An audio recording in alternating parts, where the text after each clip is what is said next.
if you've ever said, I'm not trying to be mean, but this episode might be for you. Are we recording? Be curious, not judgmental.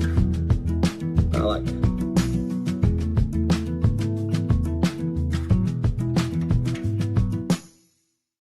Ooh. Zing. You zinged him. You're always getting one of the zingers, man. You're always ostracizing the audience, making them feel bad. Rough. I have to give him a villain. That's well, to be fair, though, you're of the two of us, I'm probably more the I don't know if either of us are the villain. I mean, I'm always like twitching and making noise and laughing really hard, blowing out my mic. So I might be the villain in that way. the villain of noise assault. Giving people, noise assault.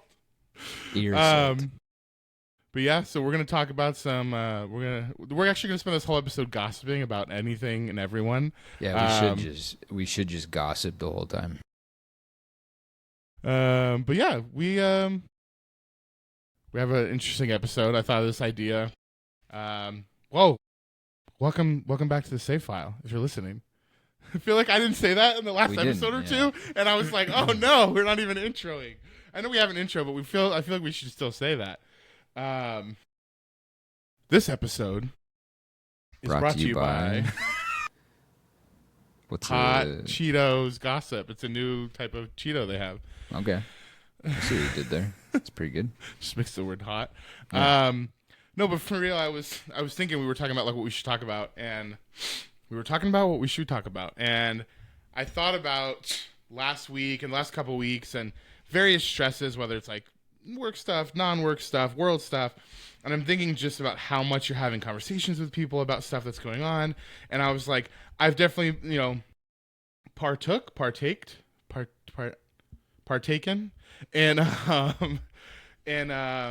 conversations, some probably more constructive than others, but some that were probably just like, I was in a mood or maybe I was venting or whatever the situation may be. And it got me thinking when we were talking about it, I was like, I wonder why humans gossip or talk crap or whatever. And I wonder a few things about it. But I have a couple questions so we can jump on that and we can kind of go down this list and see if we get anything, see what comes out the other side. What's that Office quote with Michael? I want to digest what you have and see what comes out the other side. That's a good way to put it. Before you jump into your questions, though, because you're already writing like a fine line of the question I had, which is, what is the difference between gossiping and venting? So that's funny because, okay, so this is, before I jump into questions, I actually was at work today and I asked various people around the office. I was like, I had to switch out laptops. I had a few things I had to do, and I was like, hey, I'm going to ask you a really random question. I'm like, why do you think humans do this? And I would say a lot of them said the same thing, where they think that they're making themselves feel better. Like they're doing it to make themselves feel better, which I'll get into this later. But I don't think my personal approach is like, if I'm ever doing that, I'm not ever trying to like full on just relieve myself by like talking bad about somebody else or something else. Yeah. But I feel like, there's that line of like venting where like I've definitely vented before. And sometimes you want to vent to an audience that at least understands you, or you feel comfortable, like a safe space. Like they're not going to like someone you trust, like your spouse or like a friend or like a close like family, someone that you're like, yeah, we can hate that Steve guy together or whatever because he did like this, and this. I think there is a definite difference between venting and talking crap or gossiping, or I definitely think there is. Do you think there is? I feel like there is. I think I'd agree. That's what I'm trying to figure out. Like, what is the line? Like, is it like where do you cross it? Like, where? Yeah. What? I think it's because if it becomes more personal, like, then you're crossing that line. I did some research. I was looking stuff up, and there's something called like a 3-filter test, and it was like, is it true? Is it necessary? And is it kind? So maybe that's somewhere in there the line is, because if I'm mad about something that happened on a project at work, or I'm mad that my sibling did something, and it's like, well, if it's true and I'm just saying it, that's a frustration. It's like, I'm not trying to be mean. I'm just saying, hey, they did this thing that was negative or it affected me negatively. I don't think that's not coming on as like aggressive or like attacking. I feel like that's just stating what's out there. You're putting it out there.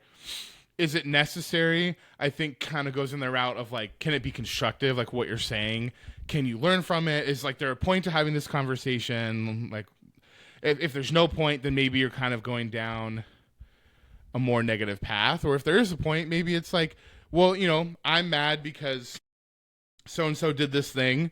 Is it necessary? I'm like, I want to talk about it because I think maybe next time I can approach something differently that will maybe counteract what's happening. And the last one, is it kind? I feel like that's such a hard one because no one's going to be kind when they're in that mood. I don't know. Yeah. Yeah, that one's the tricky one in that. So maybe that's the line. I don't know. Maybe that is the line. Not kindness, but neutralness. Maybe as soon as you step out of neutral and it becomes too personal, like obviously if you're like making fun of someone's like hair, like that's just brutal. Whereas like if you're talking crap about something that they did that hurt you or hurt a group or something, I feel like you have more of a leg to stand on. I can see that. Something that's more controllable, I guess, on some level that they're doing. I could see that. It's tricky. Yeah. I'm curious though, like, have you ever bonded with someone over mutual dislike of someone else? I feel like most people have, and it doesn't have to be hate. Like, let me separate that line. Like, it doesn't have to be that you hated someone, because hate's a very strong word. I have little to no hate, like as a full-fledged, like, I don't know. I hate such a powerful thing to me. Disliking someone could be like, we don't get along, or they've done a lot of bad things to me. But like hating someone is it's just so definitive. It's so absolute, and only cis deal in absolutes. So I feel like it's just a little different. But I assume you've probably bonded over someone, like maybe an old boss or someone that you were just like, meh, I don't know. Yeah. Teacher. For sure. Yeah, for sure. Teacher's a good example. Kids always do that, especially in high school. Like that's like a big thing. Yeah, we brought up with Kilpatrick. Carlos. Yeah, I thought that too. When I thought about this, I was like, we talked about him a little bit. Yeah, that's a good example of talking or making fun of somebody behind their back. So I think you could probably consider that some form of gossip. And I do. That was as I was kind of thinking about the question of like, why do people even do it to begin with? That's, I think, certainly like a big pull is that it's kind of like a common enemy thing, you know, like if you can, again, enemy is a strong word, but it's that same concept, right? Of like, you're on the same side as all these other people because you are sharing in their opinion, or you're participating in this, you know, kind of this gossiping that's going on. So you're in the in-group with these certain people that are doing the gossiping, and you're ostracizing this other individual or this other group, you know, because you're talking behind their backs or whatever that, you know, scenario might be. So yeah, I think I've for sure done it. And I think that is probably the primary reason that we do it as people, is we're just trying to, it's a form of connection with others. I thought that's what people would say when I asked that question. I couldn't believe they all came back with the same kind of general. This isn't bad that they gave this answer, but like human nature or make themselves feel better, because I've never gone into a conversation. Like maybe it's a release, so maybe that's what they meant. Like I get like an initial release of like, okay, let's talk about what Steve did, because like that was kind of crazy for him to say that in a meeting or something, whatever it is. Yeah. I feel like that could be the initial thing, but I don't feel like that's the sole purpose. If I've ever done it, I feel like with my situation, I'm always seeking validation. Like if I tell you something, or I go to tell Sarah something, I'm like, blah, blah, blah, blah, that's crazy, right? And I'm looking for them to be like, it is crazy. Like, you're not crazy. Like, that is a bad thing that they did. That's what I feel like I'm doing a lot of the time on various levels. Now, if I'm gossiping and it's kind of more shallow, that's probably not validation. That's probably like, it's like low grade humor, or like, I don't know how you describe it. But if I'm ever like heated or really like annoyed by something that someone has done, I feel like I'm looking for validation. Like, that's what I thought people would say. And I was like, oh, I guess it's a me thing. No, I can see that though. Yeah. A way to, that's what's interesting though, is like all these different concepts are still ways of like, the underlying issue is just connectivity, right? Like on some level, you're trying to, and it's a little, I guess yours is personal, right? It's internal in the sense that like you're trying to find like the litmus test of like what is crazy and what is not. But what you're looking for, like you said, is the validation, meaning that what you're really searching for is that person to be like on your side of that equation, right? Of like, right. Oh, that is crazy. At least understand it, or if not, be on your side. Not necessarily on your side in the sense that like that guy's a lunatic, but more like that is kind of, I don't know the situation, but yeah, that's a little strange. That's funny. Or maybe you're even wanting them to call you out. Like sometimes I want that. Like you have certain friends or maybe certain family that like might do that for you. Sarah will do that by far over anyone else. I think it's just because we know each other so well that if I'm like, you know, so-and-so, sometimes I hate it because sometimes I'm like, I just want to be upset about this thing. And I go in and I will say, I don't know, X person did this. And I'm like, isn't that crazy? And she'll be like, well, did you say this? I'm like, no. I was like, no, this isn't about me. But it's like, she kind of is true. Sometimes I just want to vent and I don't want that response. But sometimes it's like, I do think it's better for you to get that response where it's like, well, what was the part that you played, so to speak? If you weren't just like a spectator.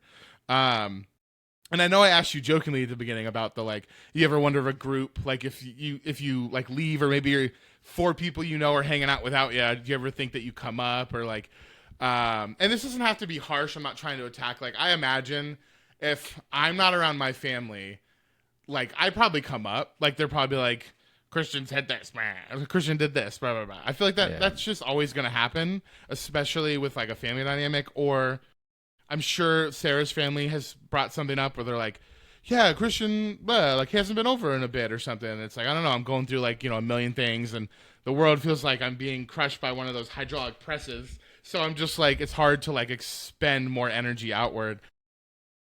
But I feel like even in micro doses that comes up, I don't think I think about it. Like I never think about that, as anxious as I can be as a person, unless someone brings it up or someone says something that makes me think that I was maybe brought up. And then I want to know everything. Like someone might be like, oh yeah, they said someone mentioned you in that meeting. I'm like, about what? In what way? Like what? Like, what do you mean? Yeah. I feel like we all probably have that. I don't know anyone who lives with that fear regularly though. Yeah, that's a good question. I don't. I'm probably the same as you, right? Where if like my normal day to day, I don't really think much about it unless I do hear somebody say like, "Oh, you were brought up," or somebody said this, and it's like, "Oh, really? What? How did they say it? What was the context? Tell me more." Right? Like, let me understand what's going on. And they tell you something really neutral. They're like, I don't know, he said you seemed cool. I seemed cool. What does that mean? Like, you like start to overanalyze everything. I am cool. No, it's not a seeming cool thing. Yeah. But yeah, I don't know if I'm sure there are people that maybe live in that world. Maybe maybe somebody who gossips a lot is that type of person that is always worried if someone's gossiping about them. That might be a good way to, think about it. That's possible. I'm sure that those people exist. Yeah. I know, like, as someone who worked in a lot of different, like, call or chat type center environments, like, gossip is, like, it's there. It's always there. Like, they're always like, did you see so-and-so had another kid? I don't know if they should have another kid. Did you see that this person, like, they were dating this person in the office and then they cheated on them? Like, that just always gets around. It's like right next to you. Even if you don't engage in it, like, someone's going to learn it. I've just been in so many of those different environments where people, like, having crazy relationship. It's almost always relationship-based drama, I would say. It's either relationship or it's, like, company stuff or, like, maybe boss dynamic or something. Especially in those environments, I feel like it can just be wishy-washy depending on the type of leader you get. I feel like in the group is like there's 20 people, one of them's bound to kind of have that negative view even if things aren't really that bad. So that kind of brings me back to, I don't know if I asked you this one earlier, but do you think gossip is a survival tool in some ways? Because like you said, it's a connection thing. So at the office, like I'm picturing like being in the know, like information is power, isn't necessarily a bad thing. Like it's good to know stuff. Too much might be anxious, but I feel like it's probably connectivity based I think so. I think your original question was Is gossip survival tool from Is like gossip tribal a survival primitive times? Yeah. I think it probably is, in the sense that, like, from a I have two answers to that question, I guess. The direct answer is yes, in the sense that it is like everybody, certainly from like a more primitive standpoint, you're going to survive better in a tribe than you are alone, right? So Find ways to relate. Right? Yeah, I think that is the drive of all humans, is to like be a part of a group versus as an individual or isolated, just because survival in numbers. I don't know. Is that the saying? I don't know. Yeah, like when you have spaghetti strung together, one by its own is weak, type of thing. So I think all humans kind of are driven by that, specifically because of our primitive upbringing in our species, strength in numbers. But the other answer I have for that is that it does seem like it is almost a strategic error to be gossiping all the time. So there's the one side where it's like connectivity, and so you feel part of the group, and the group accepts you because you're participating like they are against this other tribe or these other people or one individual, whatever it might be. So you may be gaining some social construct to help you survive.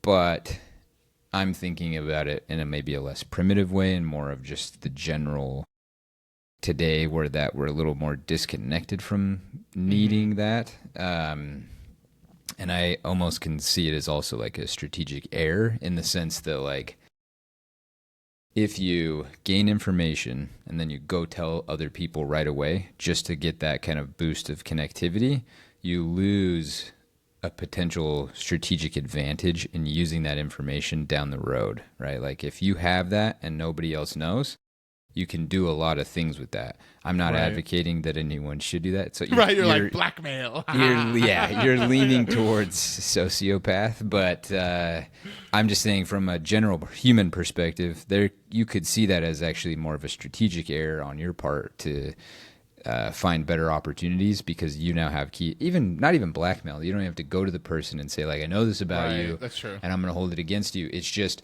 I know that about that person, and I'm the only one that knows. So I'll just use that to my advantage down the road. I know that guy, I guess gossip, you probably wouldn't want it to be like, I don't know, he likes My Little Pony. I don't know. But like knowing like some piece of information could affect you to like kind of manipulate something, I guess. Exactly. That's what I'm saying. Yeah, exactly. Or like it's something that works in your favor. Manipulate might be too strong, but like I something think that's like fair. Okay. No, like, not in a bad way, but yeah. But you are being strategic about it, which I think is manipulation, right? Even if you're using it to do good things with it, I would still consider that because I'm approaching this from the wrong lens. I'm just saying this is how you could look at it as a strategic advantage to keep your mouth shut instead of opening it all the time and spreading the gossip, is just to say, I'll keep it to myself. I'll use it to my advantage later because I want to get gain from that thing, right? That's where I would consider it manipulative, is that you have an intention for keeping the knowledge that is not necessarily, is it malevolent? Is that the good one? It's not. Or is it benevolent? No, I think it's benevolent. Yeah, that's what you're looking for. Benevolent. I think it's maleficent. That's what you're looking for. That's it, yes. Maleficent. Maleficent, yeah. Yeah, so I think that's really the intention behind it. And in this scenario, I'm crafting in terms of strategy for keeping your mouth shut. The intention would be not malicious, but it's not. You're not doing it for the right. You're doing it as an opportunist to get gain from that situation. I think that's like, and what that makes me think of is, like, there's different avenues of like gossip. Because I guess there's maybe kind of two main. I didn't think about this too much, but if I think about it off the rip, there's probably like two main versions of gossip, because there's either gossip you hear, like you tell me someone did something and I'm like, oh, and I pass it to someone kind of willy-nilly because I'm like, this is interesting to say, but it holds no weight for me to hold it in or let it out. Like, I'm just saying it because someone told me. And then there's gossip that's like, you know a secret and you start the gossip, or you start the crap talk. And that could just be like me, you, and someone else hanging out all the time, and that third person's not there, and I just start talking crap about the third. Or that, again, could be like an office setting where, I hear something or I know something about someone and I start it. I don't feel like, I'm not going to say I'm like the best secret keeper in the world, but I don't feel like I'm bad at it. Like people don't tell me something and I go running and tell someone. Like I don't feel like I'm that person. Again, I'm not going to like act like I'm like some vault, but I've definitely not, I feel like I'm rather trustworthy when it comes to people telling me something that they're like, I had a bad day. I want to just say this. I'm not going to go off and like tell a bunch of people. Like I've had people confide in me enough things where I'm like, I feel like I'm trustworthy enough because people have told me things that I'd never say. But those are two versions, because I think starting the gossip or being someone to just, let it slide and pass by you on the conveyor belt are two very different things. The conveyor belt one is so easy to be that, I think, in an office setting, like a call center experience. Yeah. Well, that's probably it's also interesting, like from a standpoint of like, what is the moral obligation to like tell people to stop? Yeah. And then you ostracise yourself, right? We're very, right. It's like, oh, you're not cool, I guess. Yeah. Right? Like, or you're kind of weird. Like, don't be weird. Don't be that guy. Yeah. Or like, you're against us, or, you put yourself in the exact opposite position of what you would want to gain from gossiping, which is you're an outcast. It's like, I remember when, did you ever play Pokemon Go when it started and it was like really popular for a couple years? I didn't. Okay. I saw it. And I played it for a little, and it was like, just because it was like so cool to see that be like more real for a little bit. Yeah. And then I kind of fell off it pretty easily. It's on my brain because me and Sarah's playing a Pokemon game. We're playing Fire Red, which is one of the old ones. Yeah. And we're playing it on Switch, and she's never played it before. So this is a whole new experience. Yeah, Fire Red and Leaf Green. They're like the remakes. They're on Switch. Or not remakes. It must have been this past week because my brother's the one that told me about it. I was gonna say I saw it was coming out, but I got a Charizard already. It's been good. There you go. Are you sharing an account, or do you each have your own? We have our own. I borrowed my brother's old Switch, and Sarah's using ours. And because my brother has the Switch too, so I was like, "Can I just use yours, and I'll make my own account and stuff?" Anyways, what did Sarah pick? She picked Bulbasaur, so she's got Venusaur already. My brother chose Squirtle, so I chose Charmander because I was like, I would normally choose Squirtle, but my brother chose it. Did you know? Wait, you're gonna make me lose my train of thought. Wait, it's like right there. Wait, I was gonna say the ostracized thing. You can go back to that thought. But when I tried to play Pokemon Go, there was 3 teams you could be on. It was like Team Mystic, which was blue, Team Valor, which was red, and Team Mystic, I think, or not Mystic, whatever the other one was, which was the yellow one. And I remember it almost felt political in a sense. I remember people would talk about it. They're like, "Oh, what are you?" They're like, "I'm blue," and they're like, "I'm red," and I was like, "I'm yellow," and they're like, ugh. Like they were like loser, and I was like, "I tried yellow's my favorite color." I was like, "I don't know, I liked it," but funny. it felt like that ostracization was so quick with that. It just made me think about it. What were you gonna say though? It's like what is that? What's in Harry Potter? Hufflepuff. No one likes Hufflepuff. Yeah, the fourth house. Like people always make fun of Hufflepuff. Dude, I tested Ravenclaw on that, and Sarah was like, "I don't believe you," because she was like, "You're not a Ravenclaw," because they're like super book nerdy and whatever. Yeah. And I was like, I got Ravenclaw on the official Pottermore quiz thing when I did it years ago. She's like, and then she was talking with somebody else, and she goes, "You're definitely like a Gryffindor." I'm like, "I'm not saying I'm not. I'm just saying what the quiz gave me." She goes, "You probably just randomly filled it out." I was like, "No, I answered the questions as truthful as I could." She's jealous. Gamed it. You gamed it, dude. And you're like, do you? It's the how question, to get Ravenclaw. How do you spend your free time? Reading a book. Yes. I know I never read books, but yes. Fighting people with a sword. Being a jerk, or whatever Hufflepuff does. And when I say frick, I want you to go back and I want you to beep it again, dude, because that was a sick beep last time. Beep it again. So just to kind of wrangle it back in, I have a curious kind of question that goes with the word curious. Yes. Do you think that you could tackle gossip crap talk in a different way, and it changes from gossip to curiosity? I feel like I try, and I find myself trying to do this, where like, and this gets me in trouble a lot with Sarah, because somebody will do something. We could be watching true crime, and she'll be like, this guy did this horrible thing, whatever, he's a killer, whatever. And I'll be like, I'm not trying to Justify. I'm just trying to explain. I think we had this conversation, but I do that, and that's the curiosity in me is like, okay, well, I feel like the more I know, the more I can either like pick that out if I see it, or the more as we know as a species, the less maybe that type of thing can happen. So I'm trying to be curious about it, and like what causes that? Like, how do you see those signs? And I think sometimes it comes across as me being like, well, his parents like beat him as a child, so like he's justified to kill a dozen women or something. I'm like, that's not what I'm saying. I'm just trying to understand why. Not trying to excuse it. But I feel like that's a curiosity, and I personally think if people go into a situation feeling like they want to like beep and can beep and beep, let's put some beeps over what I'm. Nice. A bunch of beeps. Do it, yeah. And they just want to complain. Maybe you can take a second, like breathe for 5-10 seconds and be like, how can I approach it from a curiosity standpoint? Like still speak to facts, but don't be like, oh, this person's so dumb. Just be like, well, they are, why are they acting that way? Like break it down, like kind of like a science almost. Yeah.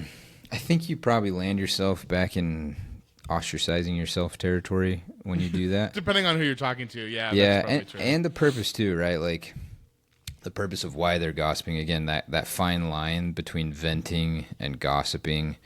If someone's venting and you start going into the whys, it's like, oh, that is a bit odd. Why do you think they did that? Then it's like, oh, dude, I'm just trying to get it off my chest, right? Like I don't want to. Yeah, sometimes people, like I said earlier, sometimes people just want to be heard, and that goes back to the whole like line of like what's venting versus like what's now you're being mean. Yeah. And even in that, it is tough. Like even if they're being mean, that doesn't mean that they're not also venting. Just trying to get it off or be heard or whatever. So I feel like 8 times out of 10.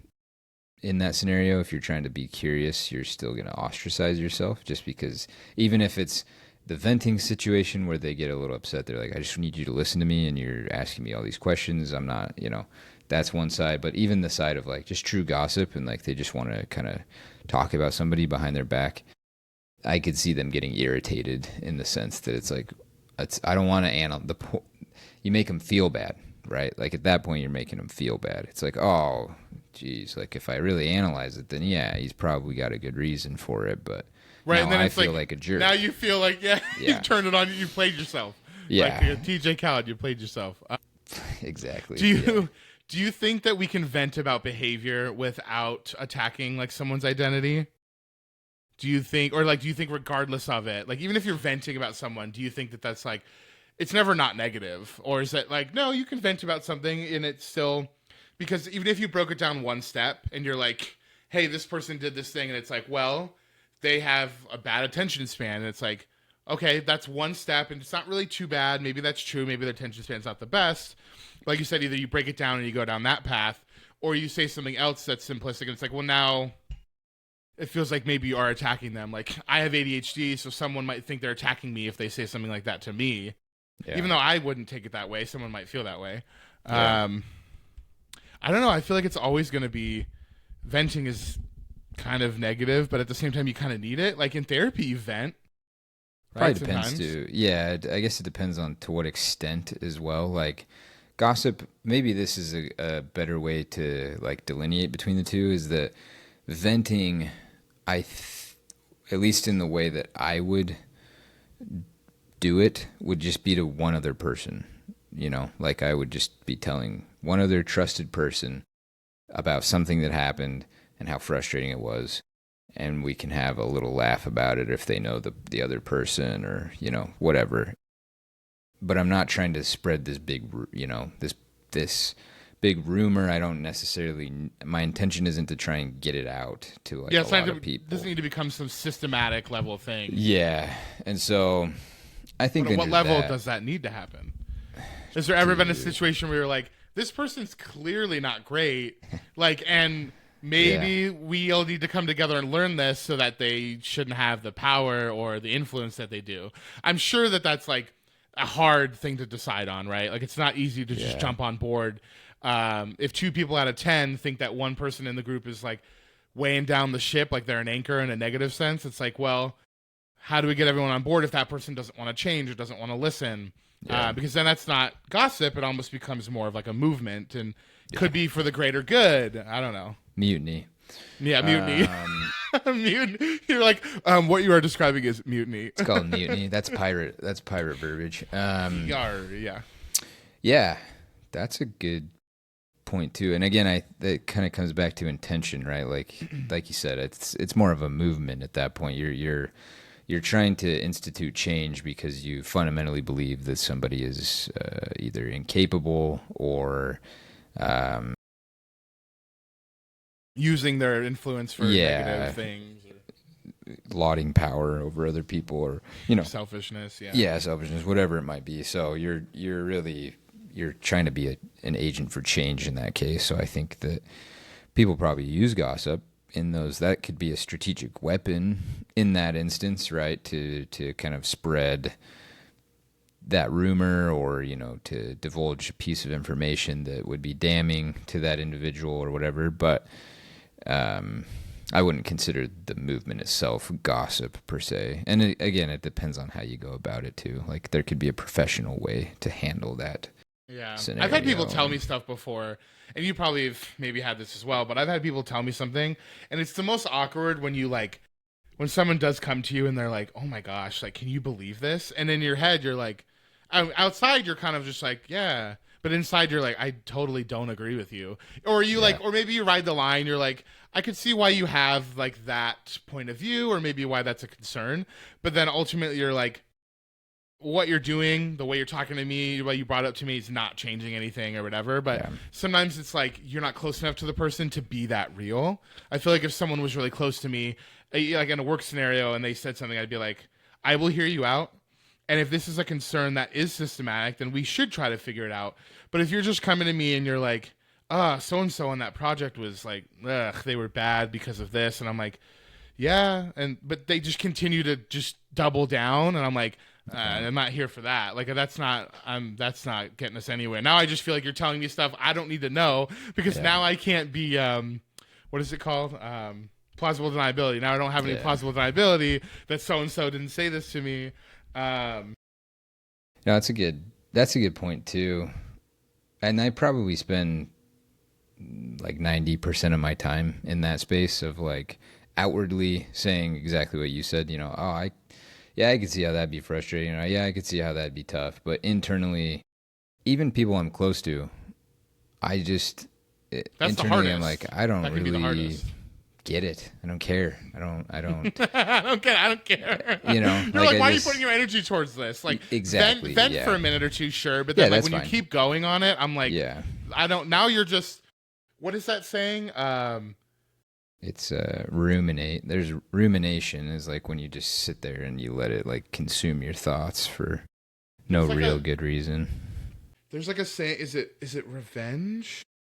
There's something about like revenge is like drinking poison and hoping the other person gets hurt. Yeah. It's something like that. Yeah.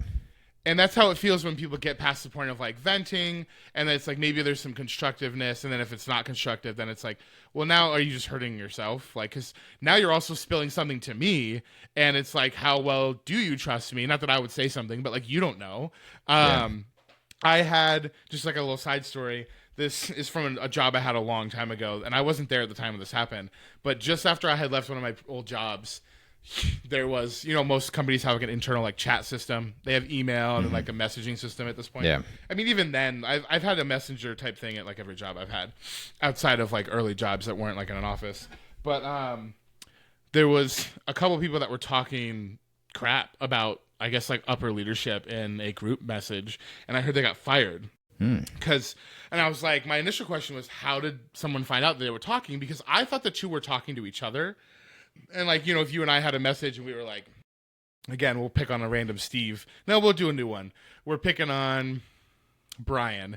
If we're like, oh yeah, Brian, like he shouldn't, this guy's a beep. This guy, he shouldn't beep. Like he shouldn't whatever. Yeah. And you're like, yeah, and we're back and forth. And then it's like, yeah, someone, you get caught because one of you messes it up, or I don't know, like how someone would know to look for that conversation. So that's what I thought. So it turns out they were in a group chat. So I'm like, okay, what is that? 5 people? I was like, wow, they couldn't trust the other 3 people in there. And they go, no. They were in a chat of like 20 plus people. And I was like, wow, that's a terrible size. Yeah. How are you going to trust like 15 other people when you're talking about somebody? Someone narked on them. They went and looked it up on the admin side, and then they got fired because they weren't just saying like mean, they weren't just like, I'm upset because I had to do this. Man, I don't agree with it. Or they weren't like, oh, fact. They were just like calling them B words and calling them all kinds, like they were just being like mean. And I was like, yeah, not that you should do that anyways. Like that's a lot, but if you were going to do that, do it with that friend. Go get like a drink or something, or go hang out and talk about it. Don't like put it in a chat system with 20 other people. Like you're going to trust those 20 people? Yeah. Crazy. Strategic failure. That's when you don't want it. That's a bad example of gossiping. Don't do that. As you're talking, I was kind of thinking, I guess specifically like those individuals, when you're in that moment listening to someone gossip, how does it change your perception of that person who is gossiping? I feel like if we did it in phases, so let's say I have, I don't know, let's say, just to not use a work example, let's say I had like a softball team, and let's say you came to me and you're telling me something, because obviously we know each other pretty well. I've known each other for a while. If you're coming and you're telling me something, and I'm like fully on your team from the beginning, right? Like I'm so far on your team, and it's in a negative sense at the beginning. Like you have to like actively work against me to make me dislike what you're saying. I'm fully trusting you. There's no way I'm not. Yeah. And then it's like, the first 5 minutes you're kind of just venting. It's pretty clear. Then another 5 minutes goes by, and it's like, okay, there's some stuff in here that I'm like, I agree with you. Like maybe this should be different. This person should have done this different. And then, another 5-10 minutes go, and you're at the point where you're reiterating the same thing, and it's not the constructive part. That part gets really hard for me, and that could happen in 5 minutes or it could happen in 20. But when you get to the point where you're reiterating something, I think you can do it once. You're just like, I like couldn't get it off. Like they did this, and like, it was so crazy. But you start reiterating everything 2-3 times, multiple sections over and over. Then I'm just like, all right, yeah. Like I probably have done that, but I'm like, yeah, I get it. Like Shayler, I get it. Like Brian sucks. Like he's like, I get it. But like, how much energy are you putting into it now? So it's not, I don't think I would lose like respect or anything, but I definitely would like probably distance myself from you temporarily. If that was like, we didn't talk for a few days or something, just because it's like, I don't know. I don't like seeing that side of people when it goes to like hyper negative. Like vent by all means, be a little bit negative, get it out, try to find some constructive parts of it. But then when you just start like, if I'm talking to you and every time I talk to you, everything out of your mouth is negative, like I don't want to talk to you. And I'm like, I can be negative. Like me and Sarah have talked about it. She is, it's so funny because I feel like at work, I'm pretty hyper positive. And in general sense, I think I'm fairly positive. But it's again that like guard down. I feel like I can be even more real with certain people. Like I could be a little bit real with you, like really, really real with like Sarah, which is unfortunate because that means they kind of get the brunt of you and all this stuff. But that's, I don't know. It's so tricky because like you don't want to put that weight on someone, but that's also kind of like what you're there for each other. But hopefully you build each other back up after it, and like that's you don't rest and leave it there. That was a long-winded way of answering that. But what goes through your head if, like, someone is kind of doing that sort of motion? Yeah. I think the thing I was kind of thinking of was just that I would probably trust them a little less, with pieces of information. Sure. Just anybody who is kind of a known gossiper, it's like, yeah, you probably shouldn't tell them anything that you wouldn't want to get out there. It makes you think, like, I think to me it's the frequency for that. So if someone comes to me and tells me one thing, I'm like, oh, ugh, like that's terrible to hear that. They tell you another thing like 2 days later, and you're like, okay, not great. And then you're kind of slowly tearing down the wall of trust. And then by the third time, you're like, that's okay. Do you do this a lot? And then like they do it 1 or 2 more times, and you're thinking to yourself like, oh, okay, I can't tell that person anything. I think there's a couple, you get like a couple benefits of the doubt on that one. And then the wall comes down, and I'm just like, yeah, I'm not going to tell you anything, because you do start to think, if they're saying this to me, what are they saying about me to someone else, or what are they saying to other 5 people? If I said, I could say something that was a fact, and I was like, yeah, when we were playing softball, we were supposed to be here at like a certain time, and this person just keeps not showing up. It's it makes it hard to play. But I'm just being honest, and I'm not being mean, and I'm just saying, like, it makes it difficult. And then they go and tell it to someone else, but they totally tell it in a game of telephone a new way. And they're like, yeah, he was saying that, you're always late, and you're bleep, and you're bleep. And it's like, I didn't say any of that, but you don't know, and you can't trust them now. I don't know. There's just, the way it breaks down can be really heartbreaking. I think that's a key. You said a key thing there, which is just the frequency, right? Like if it's a known, that matters. A known issue, then yeah, I think you would be a little more apprehensive. And I think it is kind of that concept of like, if they're saying this about someone else, then what are they going to say about me, or what have they been saying about me? It's it can be particularly, that one's tricky too, because you have no you may have no confirmation, but at least for me, like my mind will sometimes run a little wild once I kind of find myself in that specific spot, specifically with someone who I am close to or have like a more personal connection to. If I get the sense that like they frequently are complaining or talking about somebody behind their backs, then it's I pretty quickly am like, oh, what are they saying about me? And not in so much like a way of like, I want to know what they're saying about me, but more just like, what are they saying about me? And then my mind can even go fill in the blanks. It's like, oh, I suck at this and I'm doing this wrong. Yeah, and it's supposed to erode yourself. Like, it's like, yeah. Yeah, so it has more consequences than just lack of trust. It's like, it can even, and that's more of a me problem, but it can impact me as a person of like, like, this is probably what there's, you kind of beat yourself up because you're used to hearing someone else talk about other people. It makes your mind kind of run loose. So not ideal. No, definitely not.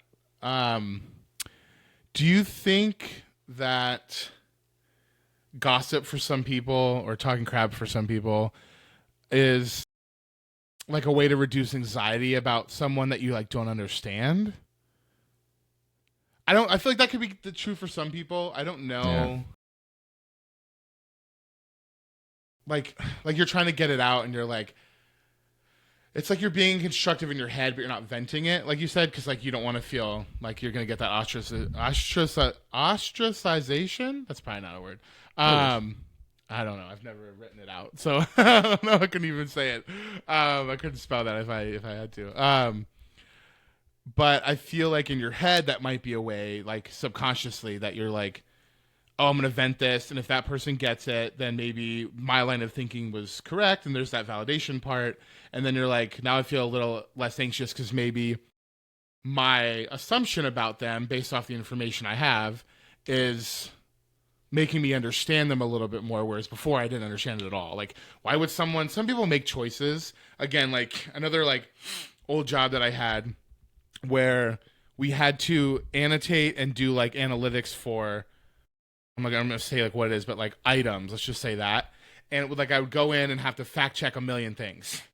And I could do, I don't know, 80 of those in a day. And they were only expecting people to do like 35. And I had been in the role, so I was a senior person and I had moved up in it. And I was like, yeah, this is what I do. And they would go, well, what do you do for like the last hour and a half of the day or whatever? I'm like, I chill out. I didn't say the word chill out, but I was like, I kind of wind down. I kind of like check other stuff, do whatever, and I kind of have just a slower end to the day. And they were like, well, we want to make sure everyone's working consistently. And I was like, but I get 80 done in an 8-hour day, and you only asking 35. So what they basically ended up saying was they'd rather me do 35 and have constant work the whole day than do 80 and have like an hour and a half or 2 hours at the end where I was much slower. It's like, and I was doing it with accuracy and everything. And I was like, what is the logic of that? And I remember being so irritated. I was like, you want me to do less work for the same pay? I was like, why would you do that to yourself? Just so you could show someone some piece of data? It doesn't make any sense to me. So like that could like easily set me off on being like upset just because like the logic is just not logicking and I hate it. I'm just like, I feel like that's such an easy thing to get angry about, but I switched it and I was like, whatever, just run me to work class. It's fine. Sure, no problem. Can do. Yeah, I think it goes I can't back. understand that. Like, I can't understand that type of stuff. So that's where it kind of comes with the anxiety. Yeah, I could see that. I think, again, it's the intention, right? Like, what is the purpose of why you're saying what you're saying? But I had another thought, too, of, like, that's how I've been kind of framing it up, is like, well, that's not gossip because of the intention, right? I'm trying to define gossip by the intention behind it, but I wonder if gossip is probably more of an umbrella that actually covers everything we're talking about, regardless of intention. It's just, it's prevalent in all things, but there can maybe be some good weaved into, it doesn't always have to be malicious or well, I have a good example of that. I don't want to cut you off. You can finish your roll your thought. Someone, this was at the end of someone's answer today when I asked them. This is actually my mentor that I kind of work with at work, and I think she's phenomenal. She said the same thing where it was like, make yourself feel better. And then she goes, my second thing is like setting expectations. Like sometimes you're telling someone something because it comes across maybe gossipy, but if you really look at it, they're trying to be constructive by telling you something about someone, not to try to make you. I know that some people like the idea of like going with a fresh perspective, a fresh mind. Don't make assumptions about people. But sometimes it's nice to know if someone's like a really crass person, right? Because then the interaction with you're not confused or you don't leave with like a bad taste in your mouth. You're like, oh, I was told like they're kind of dry. Like totally nice person, but they're kind of dry and it's hard to read them and they're kind of cold or whatever. And I feel like someone telling you that could easily come off as like gossipy. But I think what they're trying to do is they're trying to be helpful. And they're trying to set an expectation for you. And it's like, hey, like, we have a good rapport because we're like type A people, but this other person is a type whatever person. I'm just letting you know, like conversations that we have is not going to be like a conversation with them. You've never met them before. They're totally fine, but like they're really blunt about stuff, maybe to the point of being crass. And it's like, don't take it personal. Like one of those things, I feel like you could on the face be like, that's gossipy, but on the a little bit underneath it, you're like, I don't know, they're trying to be helpful, and it helps the other person too, because then you don't get a bad assumption about them. So that's probably a good way. I could see that, yeah. A kind of useful method of gossip. I like that. Good gossip. Good gossip. The only other thing I could think of, this isn't connected to probably the previous thought, it's just a different way in which gossip can be good. And I said that I thought of it. I didn't think of it. I read an article that was talking about. Thought about it. Yes, I thought it. I guess that's true. The science of gossip, and the researcher had an interesting point, and they said that gossip can be a useful tool in helping moral character of individuals, in the sense that gossip is like not really a punishment, but almost in a sense, right? In a social setting, gossip can be a punishment if you do something morally wrong or morally unacceptable. So you have more of a motivation to be in line morally. Like on the ball. Yeah. Yeah, so if, like you said, at work, somebody's talking about how somebody cheated on somebody, or they stole from the company, or they stole from not the company, just whatever, right? Stole from not the company. They stole from Kmart. They stole from the person they were with, and that's why they got cheated on. Yeah, exactly. Yeah, those types of things. The fact that gossip exists, that people talk to people about those things, means that it's probably not the best reason not to do something, and I think people will probably have stronger moral clarity than just that's what's stopping them from doing bad things. But it is one additional thing that may stop somebody from it's a motivator. Out of line. Yeah. So I thought that was an interesting one, right? The fact that gossip exists means that it's one additional kind of hook inside each of us to be like, well, I probably should not do that, or else if someone catches wind, then everybody will find out that I did this thing. Yeah, it's almost like a good way to like check yourself. Yeah. Like it can make you second guess in like a positive way. You're That's like, true oh, if too, I yeah. do this, this will affect this, and then this person will probably get mad, and maybe I don't do that. Let's try a new approach or something. Yeah. Or like this thing I'm contemplating doing, if everyone were to find out, how would I feel? It's like, well, then Chris just fell off his chair. Chris, are you okay? Dude. My third lumbar. Oh my goodness, dude. You gotta get a new chair. That chair just whipped you out of there like it was a sentient, inanimate object, dude. You're just sitting there all of a sudden. Whoosh, you're on the ground, dude. People not listening to the video version is hilarious. Just like, oh man. Okay, I didn't mean to like hijack your thought. No. That was pretty much it. I have one final question. Yeah. That's just more of like a fun one. How would I thought about it mid call, and I'm surprised my ADHD brain held on to it for this long, and still understood what we were talking about. So, if let's say we do this podcast for like, I don't know, 100 episodes, and we learn at the 100th episode, yeah, go ahead. Old man, yeah, and we find out after episode 10 or 20 that our wives had their own text chat going where they were just talking mad gossip on everything we talked about. They were like, did you hear what Christian said on this episode? Crazy. The other one was like, yeah, I know. They're so dumb. Like, how would that make you feel? I think I would laugh. But my second thing would be like, what are you guys saying about us?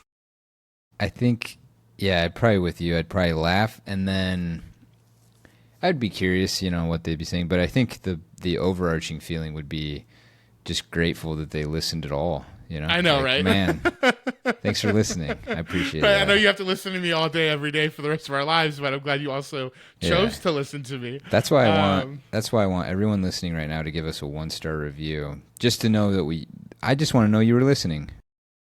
Just lay into us. Tell us how badly we suck. Unless me falling off the chair is worth it, then give us a 5. That's true, yeah. Maybe give us a 5-star review, but say mean things about us in the review. Yeah. That's a good way. Tackling it. I think if I found out they had a chat like that, I think it would be funny. I think the next thought that actually would go through my brain would be like, I mean, we post this publicly, so I'm like, I'm not saying anything super insane, but I'd be like, what things did I say that I would be like, that they might be like pocketing for later, where I can hear Serge be like, yeah, well, there's that time of the podcast you said this thing, and I'd be like, no, and that's out of context. I got the receipts. Yeah, she's like, where's the context? I think that would make for a great extra episode, like a bonus episode where we would just read those texts, live. Oh, that'd be hilarious. That would be pretty good. I just think it's a win-win all around. Yeah, I don't see anything wrong with that. I think it's cool that we have even like a handful of people listen. I think it's great. Feels good. Leave us some 5-star reviews. Say mean things about us, and tell your friends to listen.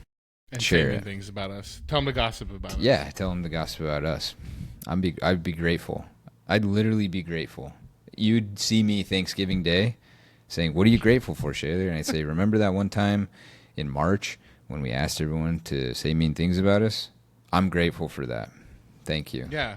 And then if the podcast becomes over the mountain top 5 podcast successful, then we can reveal all the secrets and say anything. Because maybe that's a new direction for us. Or it's either this podcast or a new one. What? Where we just invite people to say mean things about us, and then we read and talk about the mean things people say on the next episode, and we just the whole episode is like, it's just like, what would you title it? Like, Christian can't shut up, and then it's just and then it's just talking. All that, yeah. We actually have 10 people per episode come in, and they're like, yeah, I had this time where I kept trying to talk about this serious thing. You kept cutting me off. And they're like, thanks for my time. Then they leave. Someone else comes in. They start roasting. That's a good one, too. Yeah, we could even invite people. Strangers, too. Complete strangers. Just invite them in here and just let them rip. It's like a roast. Strangers? Just like an house guy from down the block? Just like... Yeah. No, just, Well, people that listen, and Actually, like, you know what? I gotta share a piece of my mind about these guys. I think it would actually be pretty funny to do a roast. Maybe if we do the first year, if we get through like a year of this, we could have like people come on and roast. Like, say we've had like 5 or 6 guests on, we have all of them come in and we can do like a roast. I like that. And like we'll do like a podcast, but then we can also do like a roast where like someone will come in and then someone else will leave and then someone else will come in at like, a certain increment and then just do like a mini roast. That'd be kind of funny. I would like that. It's got to be good though. That's where it's really the crux of the matter is that Crime Aid quality, like Crime Aid. Yeah. Crime Aid quality. If it's not, then you look like the idiot. You look like the idiot, not me. Not you, but the person roasting us. They look like them. The roaster. Well, that's on them. He who roasts. They should learn to roast. Use AI. Maybe we can He help who them write roasts jokes. or she would look like the idiot, not you and I. See what I mean? That's He a who dope. roasts it, boast it. That doesn't make any sense. I know. I was like, what's a rhyme? Like smelt it, dealt it. I was like, he who roasts it, boasts it. And I was like, that doesn't make sense. He who roasts it, toasts it. See? That's how you do a rhyme. That's how you do it, Ryan. Thanks for coming to my TED Talk. Yeah. That's a good TED Talk. Like a 2-second TED Talk. This is how to rhyme. Just come out. Hey, everyone's cheering. Here's how to rhyme. Done. Yeah. Toast, roast. Glad you guys attended my TED Talk. Next guy comes out. Everyone's like, what? That's the ultimate troll TED Talk. That's what I would want. It's like in movies. Sometimes when I go to a movie and it's like in the first 5 minutes, I feel like they could have ended it right there, just like on something like stupid. I would stand up and clap, Like the trailer looks like it's going to be this big, long movie, and it's like all these action shots and all this stuff's crazy. And then you get there, and then even the runtime, right? Because the rest of the runtime is just black and no noise. So it's still like, you look at the runtime, it's like 2 hours, It's 11 an hour, minutes. 20, 2 hours, and you're like, wow, this is going to be a great, crazy action movie. It's super hyped up. Jason Statham's in it, just some big actors. Brad Pitt's in it, all this stuff. And then 5 minutes in, they all die, and it just literally cuts. That, I would stand up and I would applaud. I'd say, this is whoever directed this, mastermind, dude. This Genius. guy knows Oscar for cinema. Best film and best short film, Oscar. Both Oscars. Both. Yeah. I want that to happen during when, how movies sometimes, like, they say their own title. Like, you could get 15 minutes into the Expendables movie, and Jason Statham's like, so, like, what are we, like, the Expendables? Cut, nice. End, credits. Yeah. It's just like... That's it. Yeah, right there. They kill it right there. That'd be a good spot. Title. Yeah. We really rambled about nothing in the last 2-3 minutes. Well, to be fair, we rambled about nothing for the last hour and 2 minutes, 52 seconds. True. 53 seconds. Par for the course, though. So if you have anything to say about it, leave it in the comments along with a 5-star review. Also, if you like our new outro, leave us a 5-star. I'm just wait before we do the outro. It is really cool. I'm gonna start uploading to YouTube. It's gonna happen, I think, maybe over the next week or so. I'll start putting all those out. They'll probably all just be uploaded, and we can upload it to YouTube so that anyone wants to listen on there or watch on there. Okay. All right, hit him with that new outro. I heard it's good.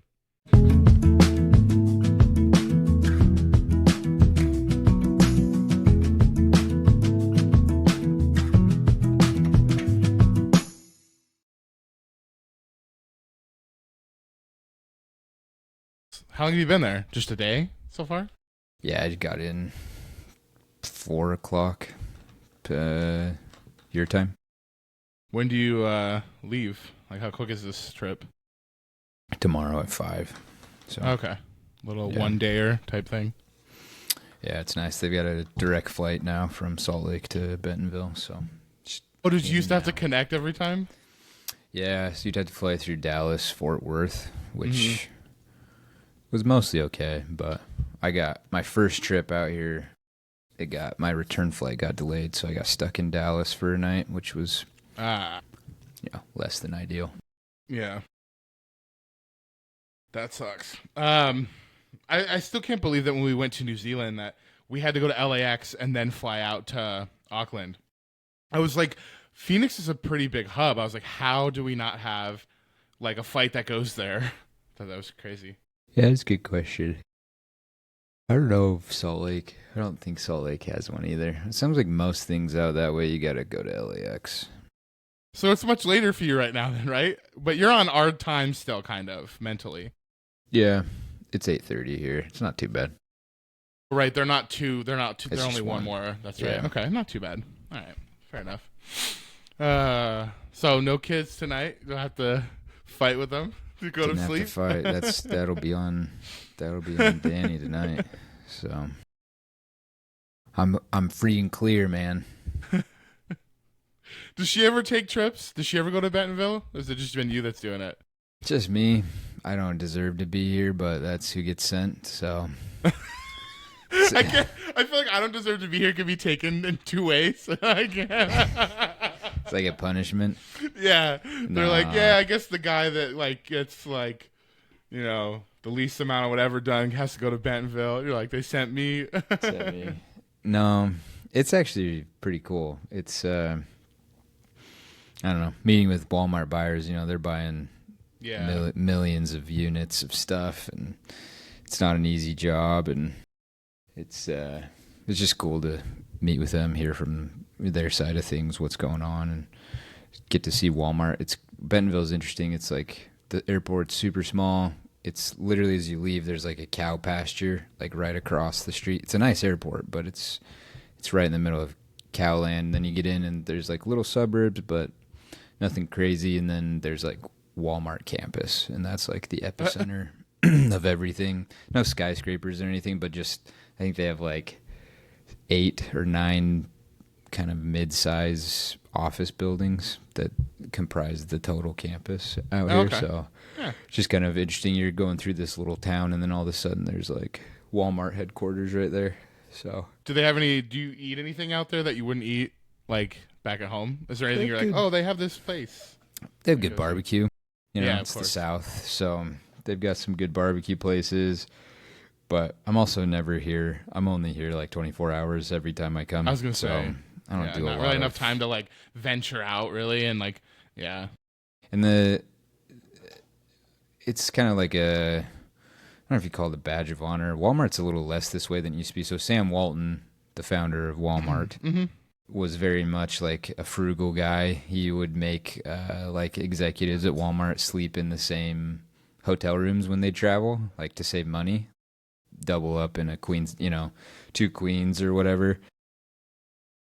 And he's just very much built on like that frugality. And so that's where my father-in-law kind of comes from too. So not that he's like strict with anything, but it's hard to like come out here and be like, let's go get a meal that's going to cost $200. It's like, no, we're going to conserve the money. We'll pass that on to the customers so that they get a good price at Walmart and stuff like that. And $100 doesn't make a big difference, but the little things that add up along the way. So I'm just at like a Best Western.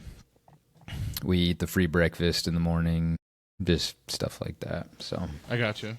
Did you so did you meet with them today then, or do you meet tomorrow and then leave? Tomorrow Okay. morning. Yeah. Are you at all worried that are some of these people you've met before? Or are they all new? Mm-hmm. No, I've met with them probably 8 or 9 times in the past. Oh, okay. Yeah. Are you ever worried that when you leave, they start talking about you, start gossiping about you? I'm not. I'm sure they do. And and me specifically, or like they probably don't talk about me as an individual. That's but true. They may talk about the company overall and gossip about the company. A little gossiping.